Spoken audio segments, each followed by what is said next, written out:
Welcome back to another amazing episode of the Press Start Leadership Podcast, Conversations with Christopher. On this week's episode, we have a longtime friend and colleague, writer, editor, designer in the game industry, Brandes Stoddard.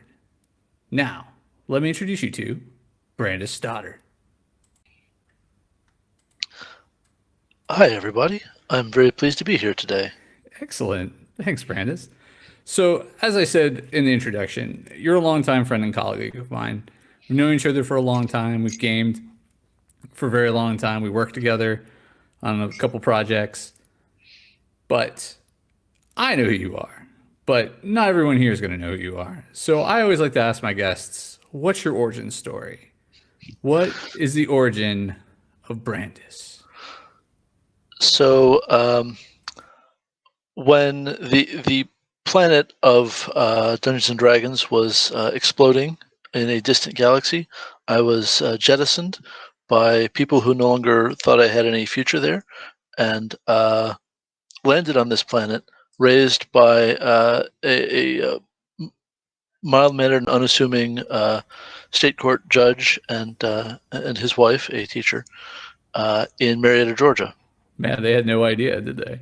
Some portions of this are true. They'll be left to the audience to determine.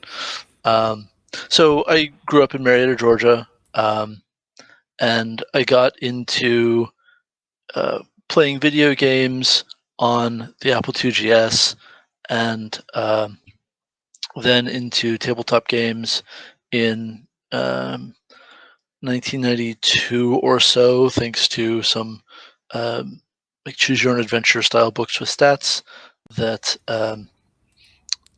TSR released in those days. Okay, so it wasn't the Steve Jackson sorcery ones, because Right, those are I think a little better known, but I don't think that any of the ones I was looking at were those. I'd have to dig them all up to tell you who made all of them. okay. But I had it in my head, because I was 11, that Sure. I would somehow be able to backform a real tabletop game from these. And so I was trying to design a tabletop game before having played a tabletop game. Amazing. This did not, work, but it was still an interesting experience. Like ultimately, I was trying to make something that you could recognize as Dragon Quest I in tabletop form, because that was my experience of what a role-playing game was. Sure, because Right? you were so you were coming from the side of role playing games, video game first, Mhm. then role playing game second. I gotcha. Yeah, Yeah. mine was slightly different experience, but I get where you're coming from. Yeah. And so in '93, I got into Dungeons and Dragons, AD&D Second Edition, Mhm. and stuck with that. Though I did branch out into a few other tabletop games. It was very self-taught, and so I didn't have other people to introduce me to games they loved. Like this is a time period in which a lot of my peers were getting into like Teenage Mutant Ninja Turtles Yep. or the D6 Star Wars Yep. or whatever you got, and I didn't find those, and so I don't have those experiences that you and a lot of our other friends have from that time. Yeah, actually, then those were my core games. Like I did Yeah. D&D, but the D6 Star Wars, the Teenage Mutant Ninja Turtles, inherently, sadly, riffs. But like Right. those Yep. fantastical worlds were, and Shadowrun even. All right, Yep. Mhm. those are the ones I was picking up. But cursory on the outline, because I wasn't doing that. The only game that because D&D wasn't my lifeblood, the only one that I was really looking for was Dark Sun. And I remember waiting for Oh yeah. Dark Sun because it kept getting delayed like a million times. But I kept seeing that poster in the game shop and kept going, "When's that game coming out?" And then asking because as an annoying teenager to the clerks Oh there, and yeah. be like, "Go Oh away, yeah. kid." And I was like, "But Dark Sun, man, this poster's been up for like 2 years now. When's this freaking game coming out?" And they're just like, "Go away." I'm like, "All right, well, I'll keep playing Rifts or whatever I was playing then." Elf Quest the RPG. I think I picked up a copy of that during that. I'm not ashamed. That was a cool game. So I managed to make friends with one of the guys at the local Walden Books who he was the guy in the store who had the knowledge of their like role playing stock, and so like uh, this seems weird now. It's kind of nonsense now, but it was okay for me to just call up the store, ask for him, and ask what was new in D&D. No, And no, that's but because yeah. because it was very what even is the internet. Mm-hmm. Um, this was a reasonable way to find out what was going on in like product, and so like, I got into Birthright that way, and I Mm-hmm. got into Forgotten Realms that way. Um, I wish I'd gotten into Dark Sun, but I just missed the boat on that one. Um, I wish I got into Planescape. Like at this Oh point, man, I yeah. wish I had all of the Spelljammer. original box sets for Planescape and Spelljammer, Yeah. because let me tell you, the resale of the Planescape box sets is bananas. Well, fair enough. Yeah, there's that. Um, but yeah, like it was a very heady time for setting design, and a very strange, maybe stagnated time for rules design in D&D. Um, Oddly, I think those two like fed each other really in a positive way. Like the rules being pretty stagnant meant that they were pouring a lot of creative energy into settings. Um, True, true, and that's why and we got they so were many bombastic settings yeah, back then.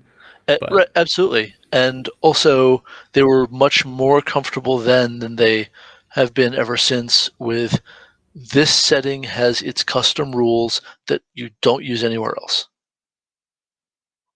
true, true, because now, yeah, now it has to be as flexible as possible, right? Because Yep. you I want I mean, everyone to be able to. you Yeah. think about maybe the like bloodline and lineage rules of Birthright at one extreme, and the like weapon composition rules of Dark Sun at the other, and like those have no business in a campaign that's even like 2 degrees of separation from each other. Right? Yeah, They're such different ideas. Um, anyway, but you wanted um, to. well, if that's your life, man. Well, and that's why we had riffs. So yeah. Um, so from there, I was staying involved in D&D through third edition. Mhm. I played a lot in college. Um, then got into doing some freelance editing for a third-party material with uh, Dawning Star Operation Quick Launch for our friend Lee Hammock. Mhm. Um, and because of that work, Lee hired me to work at Icarus Studios in 2006, Mhm. which relocated me to North Carolina. Um, and you and I had met before then, but I think that's where we really got to know each other a lot better. Sure, sure. Yeah, that's Um, where there were regular gaming sessions and work yeah, sessions, and more work and sessions probably than gaming sessions, though we wanted it yeah, the other way around. But yeah. Well, and we also that is also a major time when my experience of tabletop games really diversified widely, yeah. Mhm. because we were playing Pendragon, you were running Earth Dawn. Um, there was a Song of Ice and Fire campaign. You ran some Vampire. Just everything under the sun was, getting played after hours in the office, and it was great. Uh, it was really wonderful, creative hothouse um, that you know, I think everyone needs at least once in their lives if Mhm. they're going to be in the gaming industry. It doesn't have to be tabletop games, but you need to Play have games. that kind of time where you can just completely sink into it, right? Yeah. Yeah, we played Because a I was lot of also, tabletop stuff too. That tabletop, sorry, board game stuff, other yep, things like yeah. yep. Well, and like we had something like 6 or 8 tabletop games going in every 2 week cycle, and then every night that I wasn't playing a tabletop game, I was raiding. It was True. just completely insane, because World of Warcraft was at its like worldwide dominance peak Mhm. right then, and so it was a very heady time. Um, and then there were a bunch of shakeups with Icarus Studios. I went over to Viseron for a while. That didn't work out. I came back to, I was fortunate enough to come back to Icarus Studios for a few years, and they'd gone from an MMO studio to a mobile game studio, as you know. Um, and that was still an interesting and creative time. But things had really changed because the studio is so much smaller, and so many of our friends had scattered to the four winds. Just that's how things go. Um, then in 2012, Wizards of the Coast announced D&D Next as the public playtest phase of Fifth Edition. Um, Oh wow, and 2012. Okay. yeah, Yeah. so they had 2 solid years of public playtest, and so uh, my gaming groups were deeply involved in that, and like updating characters with every new packet release, and then that campaign just continued with more character updates right into fifth, um, and yeah, that's been very much my gaming experience. Like, fifth edition has become unbelievably dominant in the tabletop space. Like, D&D has always been, the 800-pound gorilla in the room. Sure. Well, I guess it's now the 8,000-pound gorilla. It's not. It's not the only thing going, not by a long shot, but it's never been bigger than it is now. It's just insane how much streaming and actual plays, and I mean the pandemic driving people to virtual tabletop spaces has increased its fan base. Definitely. It's the known entity for sure. Like Absolutely. it was always a known entity, but it's like definitely the known entity. I think the like you could take it to the prevalence of tabletop now is probably where the popularity of wrestling was in the early 90s, Mm, where like the like the Monday Night Wars and stuff like that. It's not, I mean, it's popular with some folks, but not as popular as it was back then. I think that's yep. the level. It's sort of like what you're talking about is like tabletop is now a thing, right? And it's not Yep. like, I mean, it's a thing that's more commonly accepted. It's a thing that there's a lot more variety there. There's it's like Baskin Robbins. There's a flavor for everyone, Yeah. and It's hard to look back now and see how the Satanic Panic happened. Like, that just seems very odd. well, I Well, I mean, I maybe could not. look around and still see where the Satanic Panic came from, but I Well, mean, fair enough. sure, I mean, maybe not you with your ZZ Top beard there, but it's true. It's true. It's actually it's my Dumbledore beard now. I but can do the like, double, but like acceptance has gotten to a place uh, in the states, even here in the buckle of the Bible Belt, where Walmart and Target carry Dungeons and Dragons. No one bats an eye. It's yep, not a topic of conversation. it's true. It's true. And like again, like the varieties out there. There's bespoke, right? I Mm-hmm. mean, you can get like custom and like high end grade like D&D nowadays, Mm-hmm. right? Mm-hmm. Like just now launched Dungeons and Dragons just relaunched something with Ravenloft, right? Yep. They've brought the classic Ravenloft setting into fifth edition with Van Richten's Guide to Ravenloft. That's a really big deal. Um, they've greatly diversified the freelance writers they're bringing in for projects, um, and so the cultural breadth of Van Richten's Guide to Ravenloft is unlike anything that the game has seen before.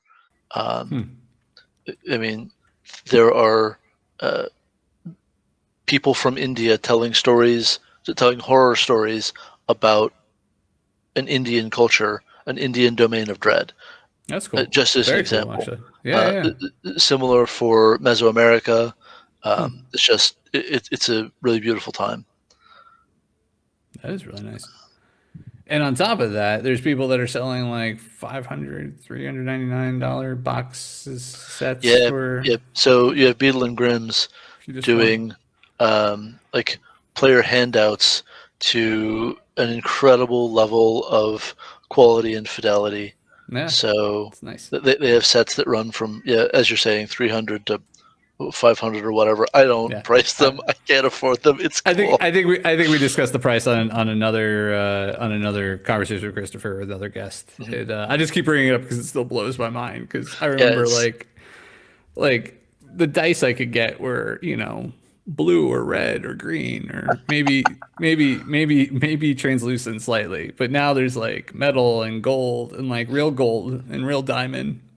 mhm. If you want it, you can get it. And it's Yep. there for you. There's custom tables for your family of gamers so that you can Yeah. all eat at your table, then open it up and play all your tabletop games and not lose your spot in the game that you were playing. Because why not? Yeah, like the thing is, you don't need to sell very many to make the project worthwhile. So Yeah, because you got Kickstarter now. You didn't have that back in the that too. day. So, Yeah. yeah. Oh man, what Kickstarter has done for Made tabletop my, gaming in particular is oh, wild. and made my wallet lighter. That's for Oh sure, too. boy. Yeah. Oh boy. Yeah. I sure do like me some Kickstarter these days, though. Well, like Kickstarter has been a huge part of my career as a freelance writer. Um, Yeah, talk about that a little because bit. Yeah. yeah, so um, let's see. So in at the very end of 2014, Fifth Ed had just come out. So I'd been writing my blog for years, and then I got asked A to come write blog, you for say? Hold on. a, What's a that? blog. I do say, uh, well, it's where you go on the web and write about things. No, but what's your blog? My blog is brandesstoddard.com. I'm a helper, Chris. Yeah. So never mind. That's perfectly fine. You're not the first. You're not the last. It's all good.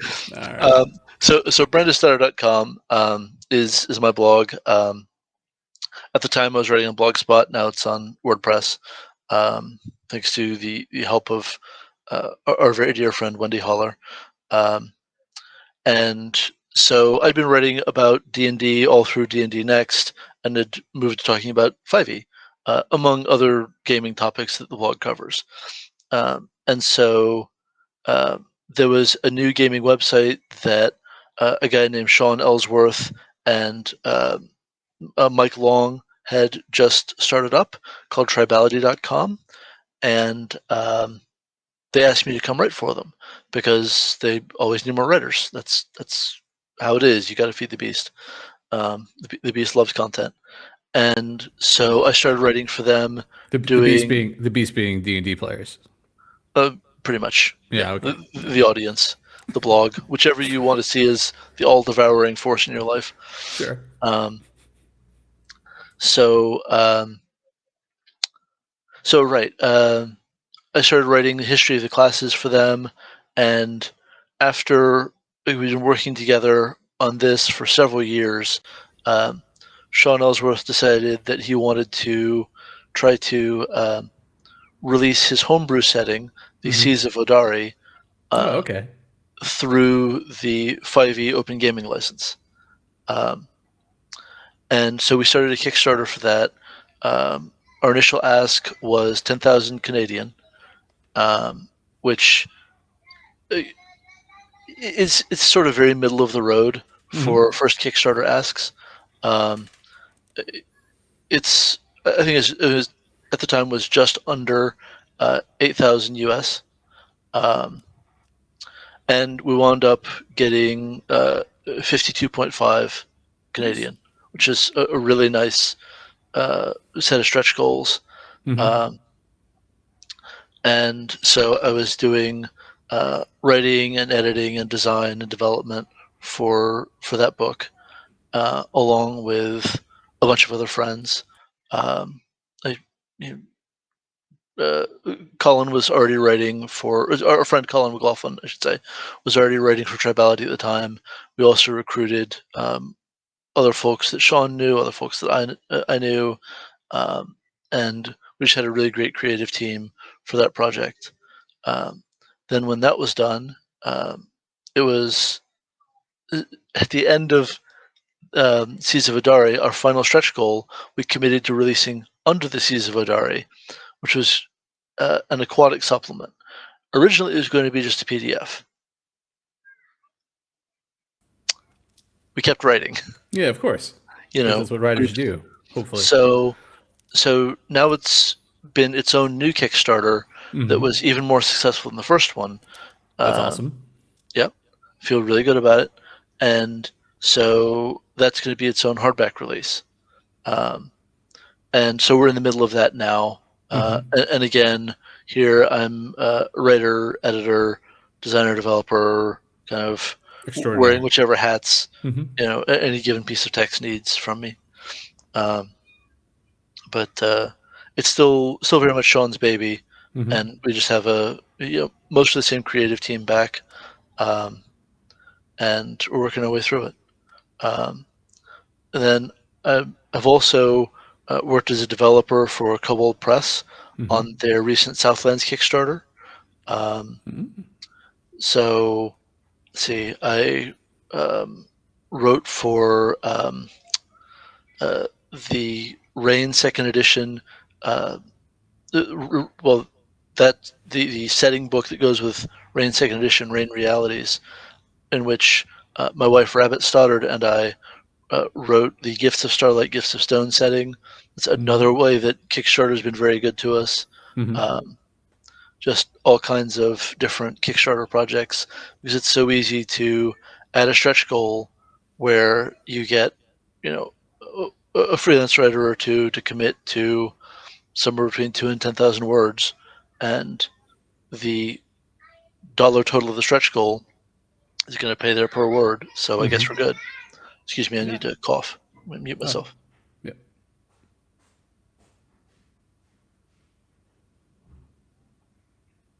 Those listening missed out on that incredible cough, but it was quite a cough. But if you're watching the YouTube version of this, you still got to catch it, so it's all right. A truly heroic cough, I'm sure. It was heroic. It was.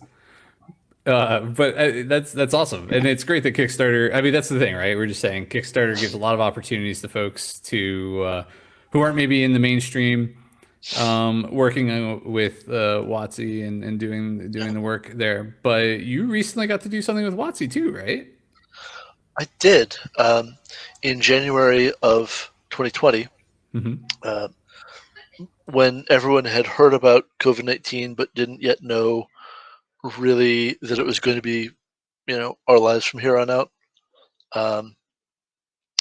I was contacted by Christopher Perkins to potentially write on something that was at the time called Project Microwave, and I got to write an adventure for Wizards of the Coast that was published in Candlekeep Mysteries. Very cool.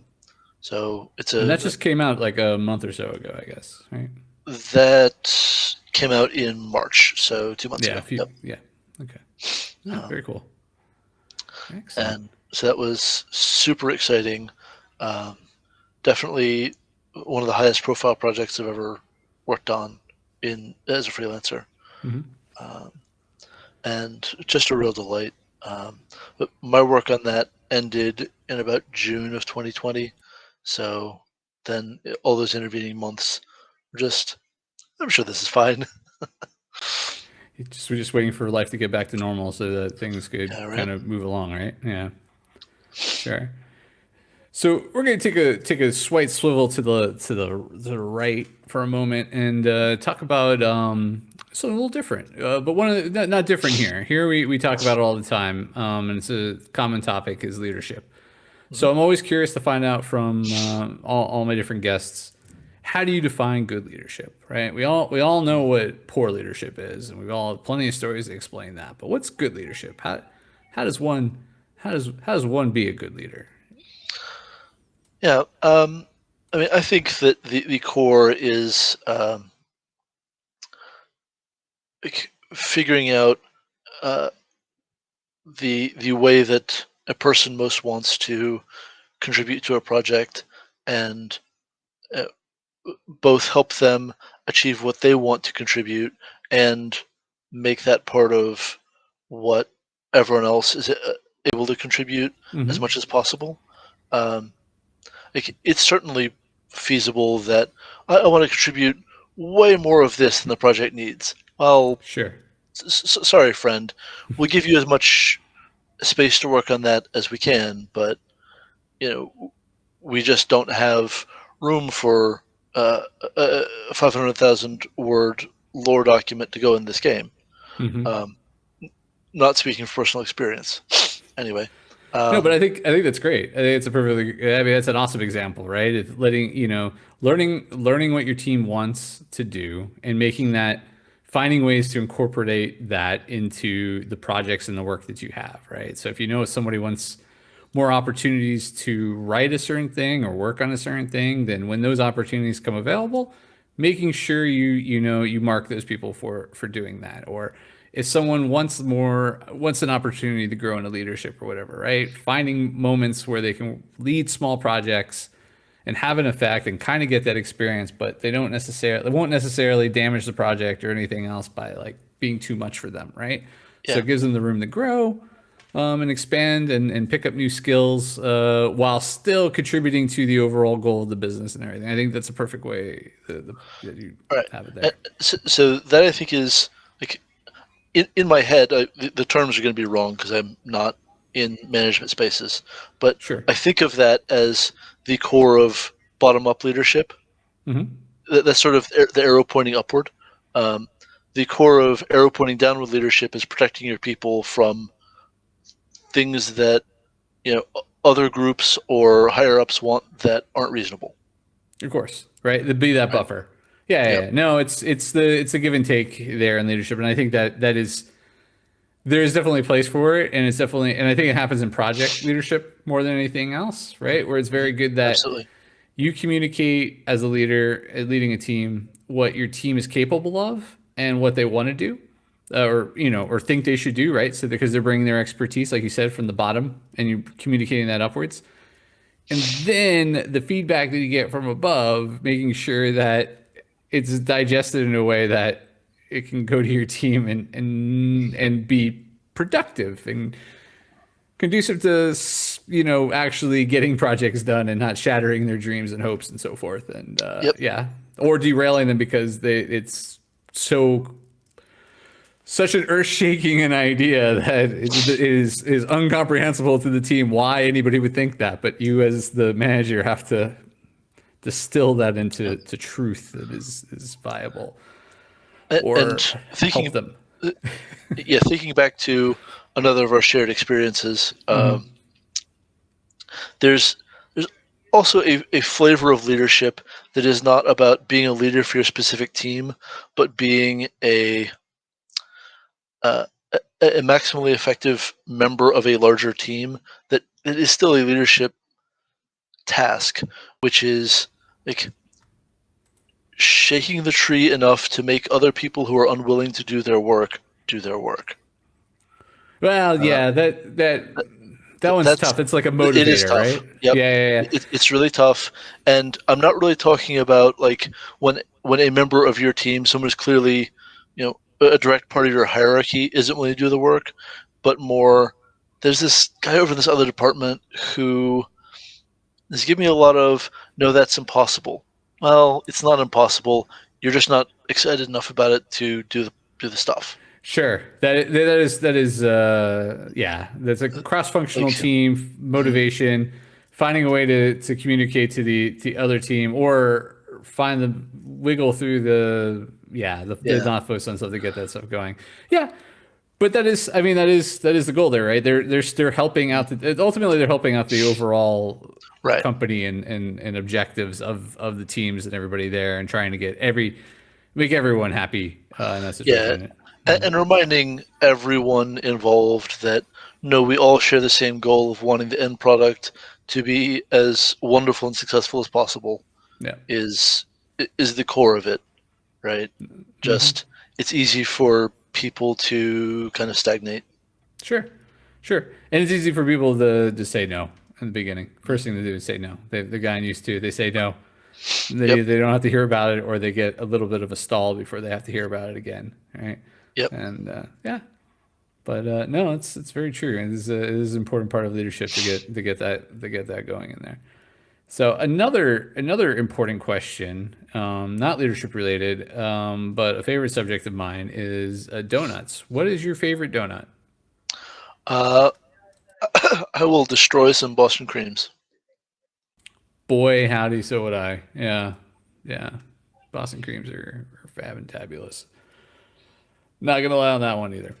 I want to circle back actually to like you mentioned something that got you when you got started in tribality back in the day, and it was the history of the classes. And Yep. I'm glad that you brought that up because that was a very fun read, and I highly recommend anybody watching and listening to this that they actually go back and check it out because if you've only experienced fifth edition, and you experience the classes there, don't get me wrong, fifth edition is an excellent edition, and obviously it took many journeys and many changes to get to the point where we are now with the classes, but the That classes is the truth.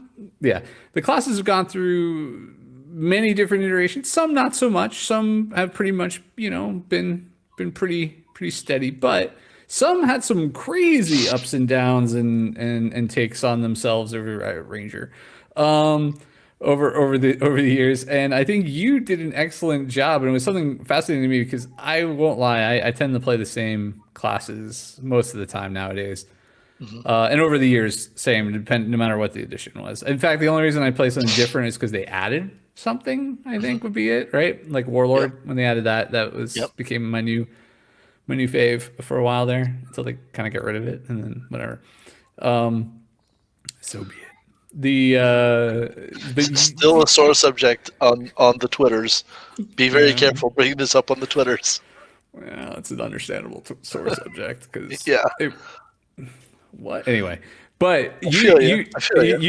you did an excellent job. I just maybe talk about that. Like what got you started on doing that, and maybe talk a little bit more in depth than I just kind of highlighted it there, of Yeah. what you did and what got you going on that because it was pretty it's pretty cool. It's an undertaking that only someone who is truly devoted to Dungeons and Dragons, coming from the planet of D&D, and being a wayward member of that society, to who would study its ancient lores and teachings and then put them together into something that's a little bit more digestible for the new up and coming, and for those who wish also from the planet of D&D to nostalgia a little bit about Yeah. the yeah. Well, I mean, the main drive here is that I really love crumbling scrolls. Just if a scroll is crumbling as I unfurl it to read the ancient texts, it really adds something. Um, but no, what happened was during um, during sort of the span of D&D Next. So this is before I'm writing for Tribality. I'm just writing my own blog. Um, I like started really digging into, okay, so this ranger thing, they're doing stuff with the ranger. What in God's name are they doing? And the ranger has this identity crisis that goes all the way back. Um, It does. um, It was the first class I ever played though. well, That's not so true. I think the second class I ever played, but yeah. so I wrote this series of 3 articles in my blog, Mhm. um, that were like just a proto form of history of the classes. I was talking about, you know, okay, so this class gets its start in um, one of the earliest like magazine articles from Tactical Studies Rules, uh, the Strategic Review, their magazine, right? And So this is it's this before Dragon and Dungeon Magazine and all that. This is like right, right. It's still 1975, I right? wasn't even born yet. That's amazing. All right. Same. Yeah. Um, and so it's this incredibly old thing. It's been in D&D since as near the beginning as you can mark. Like Hmm. it comes into the game at about the same time as the thief, Wow. right? Okay. Yeah. But you still see people who argue that it doesn't have a place in D&D. So a lot of that has to do with its identity crisis, um, and like calling it a ranger in its earliest edition is a very strange move, um, unless you like want to take this very skewed view on who Aragorn is, and it's a very strange thing. Because straight But up is Aragorn, right? I mean, that was where it's coming right, from. its initial concept is clearly supposed to be Aragorn, Hmm. and like even then it's weird because they are both arcane and divine casters. They're both magic user and cleric casters Hmm. at a certain level. Which what now? How is Aragorn doing that? Sure, whatever. I don't And, know. and it's I took it for it's- favored enemy, so I could have a displacer beast, which was the stupidest choice ever oh, back then. But but that all comes much later, right? does it? Um, Oh, so okay. so it does, because I'm still talking about original D&D, Oh, okay. right? Oh, yeah. All Where right. they can do all of this while wearing plate armor, but they can't have many possessions. It's a whole thing. So there are no stealth rules. There's no hiding rules at this point in the game. So they Hmm. aren't sneaky. That's not a thing. And anyway, it goes forward edition over edition, um, kind of bouncing all over the place in how much it is or isn't getting closer to what we have now. Hmm. Um, Second edition is where it really picks up the uh, preference for two-weapon fighting. Oh, Um, that's it. Yeah, yeah, yeah. And like the lighter armor, right? Yeah. right, and the really curious thing about it is that according to the designers of second edition, it doesn't have anything in the world to do with Drizzt Do'Urden. It's just it is coincidence. Drizzt is doing all of this two-weapon fighting because that is a feature of Drow at the time, Yeah. not because Wow. it's supposed to be a ranger thing. Wow. And they weren't trying to support as a Drizzt thing. They just thought rangers should fight with two weapons. Sure. Um, and so they're sort of the two weapon or bows class, Hmm. I remember and that. Yeah. they become sneaky because they get thief skills. This continues on into They're the third with hybrid class. Hybrid, right? they're a hybrid class, Yeah. and Super unfortunately hybrid. that often will mean sort of okay at two things, not great at either of them. That's always a danger with anything that's Hmm. trying to be a hybrid. Um, they get spellcasting starting at 8th level, so late enough that most players don't ever experience it. They mostly experience the ranger as a non-casting class. Hmm. Um, this continues to be a major point of contention in online conversations. You know, should rangers be spellcasting as a core part of their game loop? Well, D&D has firmly said yes. Fourth edition is the only edition of the game in which rangers are not spellcasters by 8th or ninth level, and sometimes quite a bit earlier. Um, in 5th, they get spells by 2nd level, and no matter how much people argue, like th- this is the fixed point of the universe here. It's not going anywhere. Hmm. Um, which is not to say that uh, there wasn't a Unearthed Arcana article uh, in the very early days of 5th edition with a non-spellcasting ranger, and there haven't been multiple articles of ranger revisions along the way to offer some alternate view of the class that just digs into its identity crisis in a different way, because like, it's stealthy and light armored, but it's not a rogue. It is tough like a fighter, but doesn't have the AC to back that up. They're going to be like burning through hit points very quickly, but not the way a barbarian does. Um, they could be the party tank, but they can't. But they could. Like it's especially weird in 5th edition, where they only started with two subclasses, and those are very contentious. I was gonna say they weren't people's favorite subclasses either. Uh, Even well, the people who love them really love them. The people who love Beastmaster really love Beastmaster. Beastmaster is just very much about there are right choices and wrong choices, and that kind of system mastery in decision making is in itself contrary to the design ethos of Fifth. So not great. Sure. And then sorry, I need to cough again.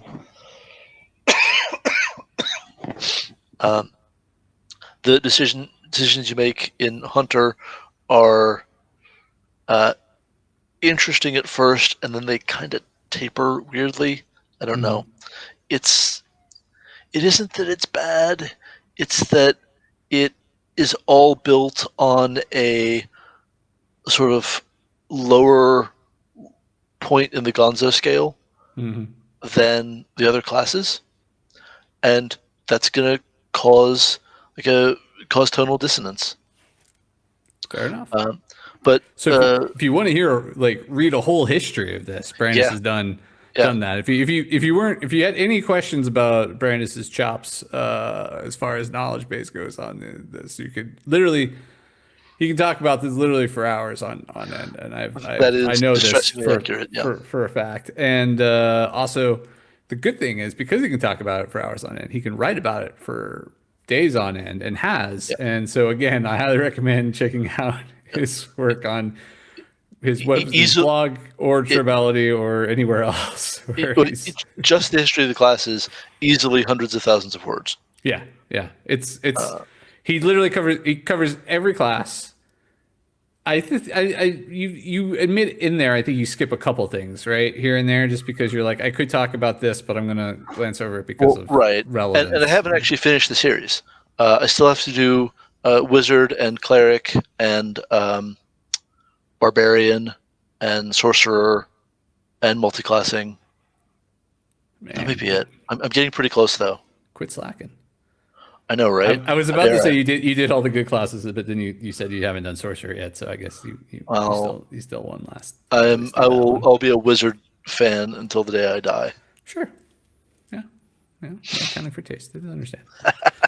One of my questions for a lot of folks is, what's your favorite tabletop system? But I guess we know what it is, but please maybe tell us what your close second is. So I have two systems that are always jockeying for second place, right? For me, those are Over the Edge. I don't care which edition. I love both of the editions I've played. There are actually 3 editions of Over the Edge. I've played 2 of them. The second edition, which came out in '92, and then the 25th anniversary edition, which came out in 2017. I think it actually reached my house in hardcover in 2018. I love this game so much. It is conspiracy weirdness set in the modern day, and it has always been ultra rules light. The 25th anniversary found a way to be even more ultra rules light than its predecessors. That's saying something. Okay. And I can run conspiracy thrillers in this all day long, and I just love it. And then the other is Mage the Awakening. Okay. Yeah. Okay, I've run a couple of Awakening Chronicles that have just been a really good time. I love the still pretty modern day conspiracy weirdness, but here it's more esoteric conspiracy and occultism, and it's really, really fun. I'm still trying to get my head around the second edition of Awakening. It is very high crunch compared to the already pretty high crunch first edition, and it kind of makes my eyes bleed, but I want to understand it because I want to get to run Mage again, and there were problems with first that I think they're trying to address, and I appreciate that. But I'm just a huge fan of both of those. There are other systems I like also, sure. but those 3 are kind of my my trifecta. Okay. And what about when it comes to video games? What are you playing? So yeah, I'll let you, that's a big one, but okay, just like what maybe I figure what are you playing right now, and what's your go-to fallback if you if you gotta be trapped on an island, how to play a game again or something or whatever. Yeah. All right. So if I were going to be stuck with one game for unsteadily large amount of time. Um, well, I mean, I might actually finish a playthrough of Planescape Torment if I were trapped on an island for a long time. Um, I love games like Hollow Knight. Like just give me a Metroidvania, and I'll be happy for a long, long time. Sure, sure. I Um, like Metrovanias myself. Yeah. and then you've got your Dark Souls that is the very high difficulty, not 2D Metroidvania, right? Um, Yeah. but like the similarities between Hollow Knight and Dark Souls sort of explain themselves. One is 2D, the other isn't. That's most of it. Um, and um, right now, I'm also playing Dead Cells, which is a Yeah. um, How is that? it's sort of blending roguelite and Souls-like Okay. in an interesting way, and that's pretty great. It doesn't become Metroidvania because exploring doesn't like stay fixed. It's a roguelite, but it's really good. The action is fast paced and fluid, and that feels very good. Um, the aesthetics are very strong, so do recommend. Um, Nice. Very cool. and then also things like Slay the Spire and Monster Train. Those roguelike deck builders. Hmm. Those are really my deal. I'm way into Okay. those. Um, but then you've got things like Pillars of Eternity. I love Pillars of Eternity. That old school, um, like the line that runs straight through Planescape Torment and Baldur's Gate, and Icewind Dale Yep. Yep. Yep. through Pillars of Eternity. Like, yeah, of course I love that. Mm. That strong writing and like decision making, dungeon crawling. That's absolutely my deal. Cool. No surprise there. It's No, no, all not at all. Not very at D all. and D inflected. Of course. Of course. So another question I like to ask folks is how do you find your Zen? Like, how do you find the calm in your life? I know you're busy writing. You have a heavy work life, but you have a family life too, right? You have a Yep. wife you mentioned. Yeah, I know you have kids. So like, Yep. how do you find some Zen, especially after a year like 2020, where there wasn't a lot of escaping that? So Well, how do you escape into your own your own Zen? so it's interesting you ask me that right now because it's something I've been struggling with a lot lately. um, but we went on a few days of vacation to go see my wife's parents, and then my parents uh, kept our boys for a few days. Hmm. Um, my wife's dad is still recovering from COVID, and so they just really needed some extra support from us, Yeah. and we went down there for several days. And while we are down there, I got the sinus infection that's causing the cough you've been hearing all day, um, but also uh, we watched the movie About Time. Um, with Donald Gleason and Rachel McAdams, Hmm. and it really like struck me just the right way. Um, I had my first conversation with a therapist. I'm going to therapy for the first time, Okay. um, and then we also finished our like as soon as we got back, we finished our series run of The Good Place, something like Yeah. like our third series run, Hmm. and those three things, two media experiences and a really good conversation, Hmm. uh, really recentered me That's in awesome. an important way and helped me to take a break from some of the things in in my life and especially in my creative work that really are like otherwise I can't let go.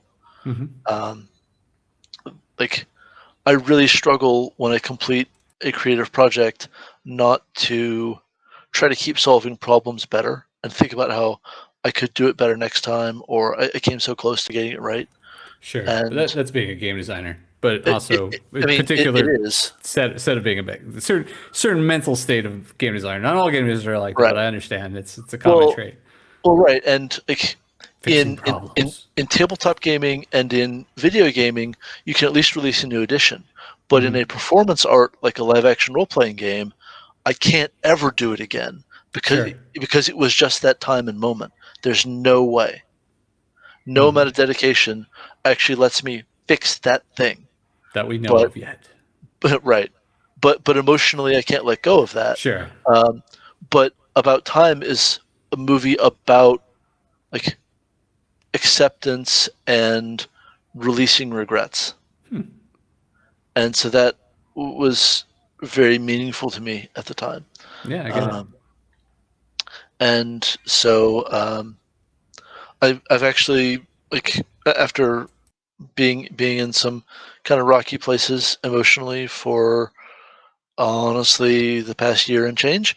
I'm actually doing great right now. I mean, Happy physically to I'm hear that. still a dang mess, but emotionally I'm better than I've been in a while. That's awesome to hear. I'm really happy for you, man. That's really good. Yeah, Excellent. So I'm going to switch to a not so serious question after that very serious answer and important. But so yeah. what do you, but I am really glad to hear that, you're doing better after I think it's rocky year for everyone. And I Oh, think for sure, everyone's for sure. trying to come out of it the best way they And can. and like So yeah. my difficulties aren't greater than anyone else's. I would never mean to imply that, No, I right? didn't think you did at all. So don't worry about that. Again, everyone is doing the best they can with the life that they've got and the cards that were dealt with, right? And so we Yeah, just all need to be supportive of each other in that manner for 100% for that. for sure. And so I was going to ask you what do you put on your hot dog actually next to lighten the mood, but but you know. Uh, so usually uh, mustard, ketchup and mustard, or just sriracha. Ooh, sriracha. Okay. Yeah, it's not bad. It's not bad. Yeah, it But I sounds do love a good. good chili dog too. You know, Yeah, that's fair. That's fair. The ketchup thing still keeps confusing the hell out of me, but at least you mix it with mustard still. Mustard still. yeah. Yeah. Fair enough, fair enough. The so people who did not have the good fortune of being born on the planet of D&D and maybe haven't had the years of immersion in Dungeons and Dragons, but loves tabletop, loves D&D, are really into it nowadays. They're looking to kind of like either get started as a writer, do things in the space, do what you do, but maybe obviously I think a lot of my guests prove that it's not overnight, right? It's a lot of it's Oh yeah. dedication. But if they want to get started, what would you tell a young Brandes if he was just coming about the days, like what would you recommend to someone just getting started into the D&D or tabletop role playing community or gaming Yeah. community in general? Like how would they get started? Where would you recommend they start? So okay, um, in some ways it's the best time we've ever had to get started, and in some ways there's some things that we've lost a little bit.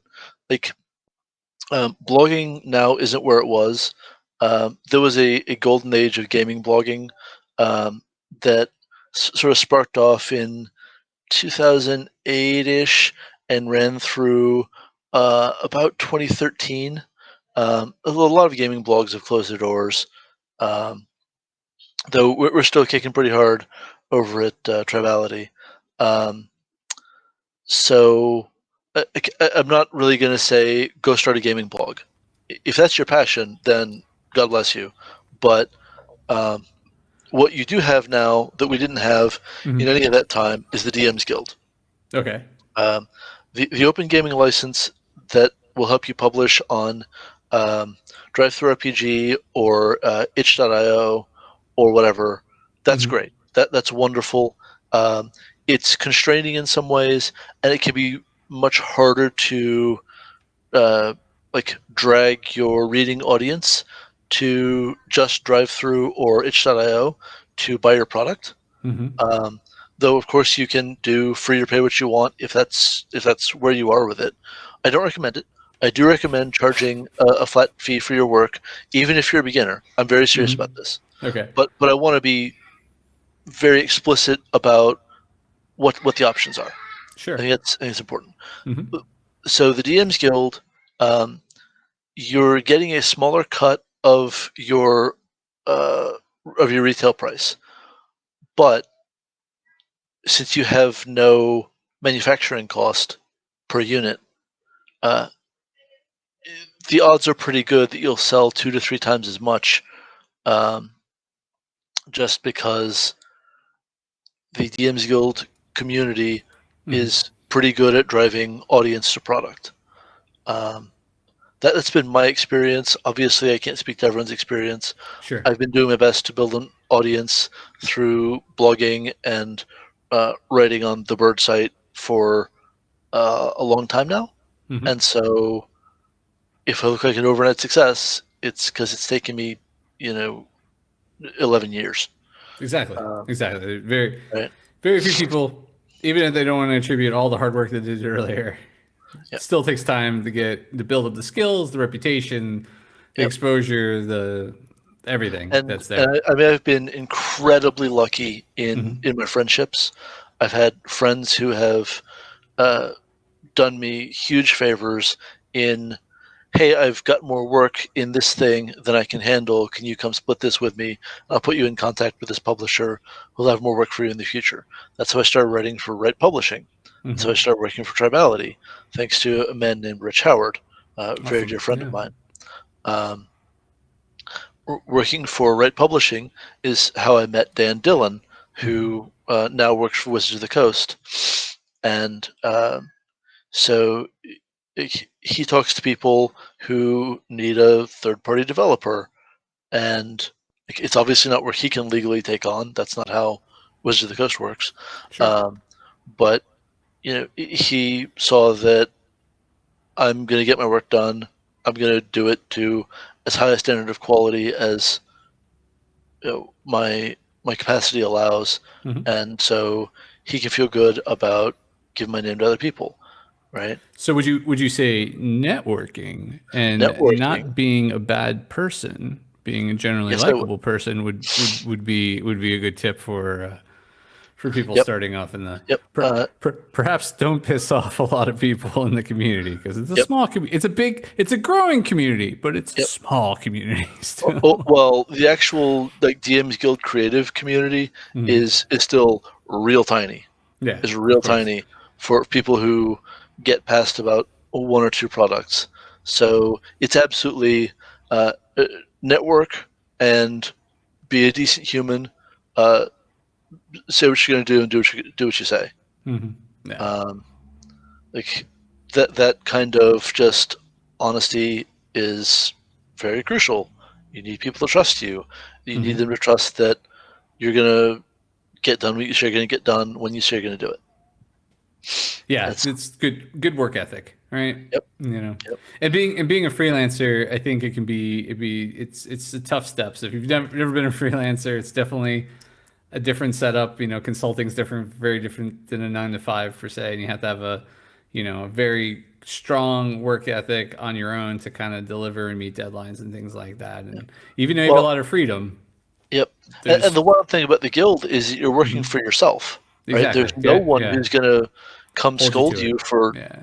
not getting the thing done unless you're part of a collaborative project. Hmm. If you're the boss, then like that thing doesn't get released until you finish it, and you've got to live with whatever you put in it. Yeah, So um, that's a big deal. It's really important. it is. I agree. Any other advice? Um, like my intro to writing in games and all of this is now 15 years in the rearview mirror. Maybe well, Hmm. actually a little bit more, because it was January of 2005 when I started working on Dunning Star Operation Quick Launch with Lee. Hmm. Um, so any advice I would give is so dated now as to Ah, not be super helpful. I wouldn't Um, even. Well, I would. Oh, I disagree, but that's fair. If I think the advice you're giving right there is good. But I don't think it's repeatable in that way, is what I'm trying to sure, say. sure, sure.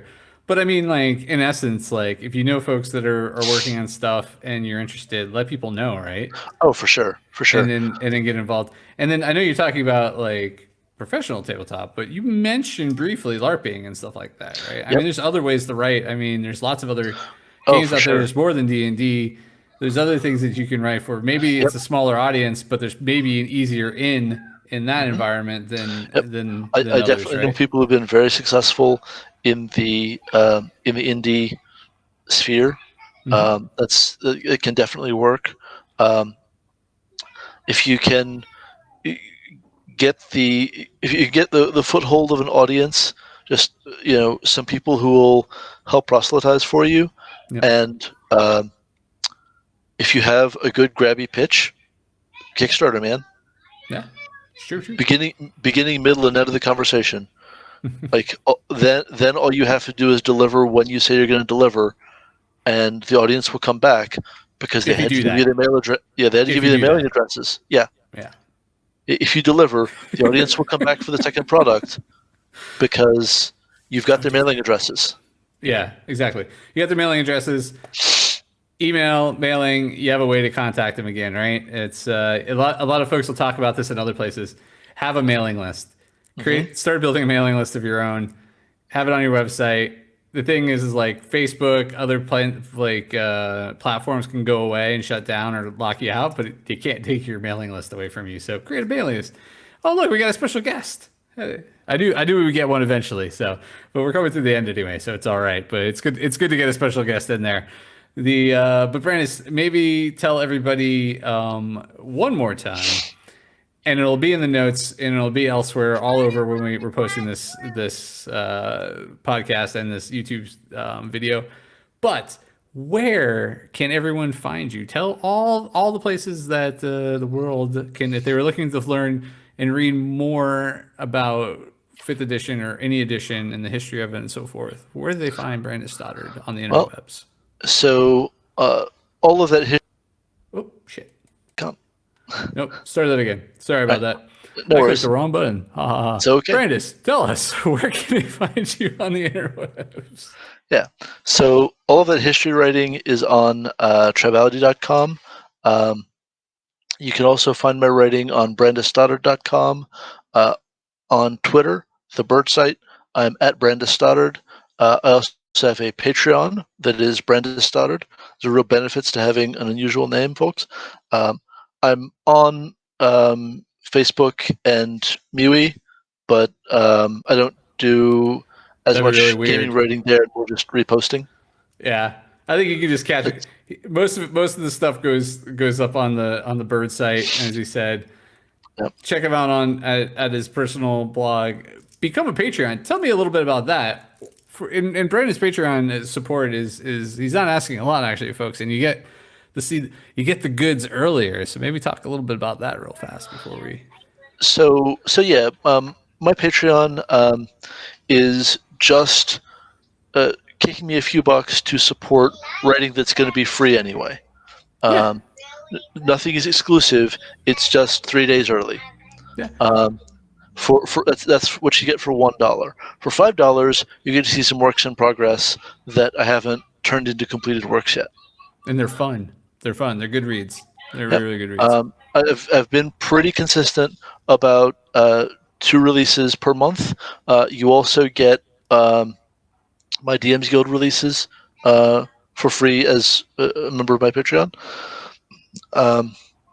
And then we also had Tribality had a PDF release that was just part of the Tribality Patreon, but we also released it through my Patreon. Awesome. Very cool. So Oh, yeah. Well, thank you so much, Brandis. Really appreciate you being on here today and taking the time and giving us a brief history lesson of some D&D there and your at least and in your history too, which is not quite as extensive, but almost as extensive as D&D it seems. So well, I so don't go yeah. back to 1974, but Yeah. brother, it's been a delight to talk to you. I definitely have enjoyed getting to play some tabletop games with you again online during this Yep. pandemic. It's been wonderful, and It's always good times. I'm a big fan of it myself too. yeah, Keeps me sane. I hope that I will see you stateside again sometime in the future. Yeah, that might be 2022. but we'll see. We'll see Hey, how man, I'll take what I can get. we'll see how the borders lighten up in a bit, or my immunity. Yeah, man. Anyway, cool. Thanks again so much. Awesome.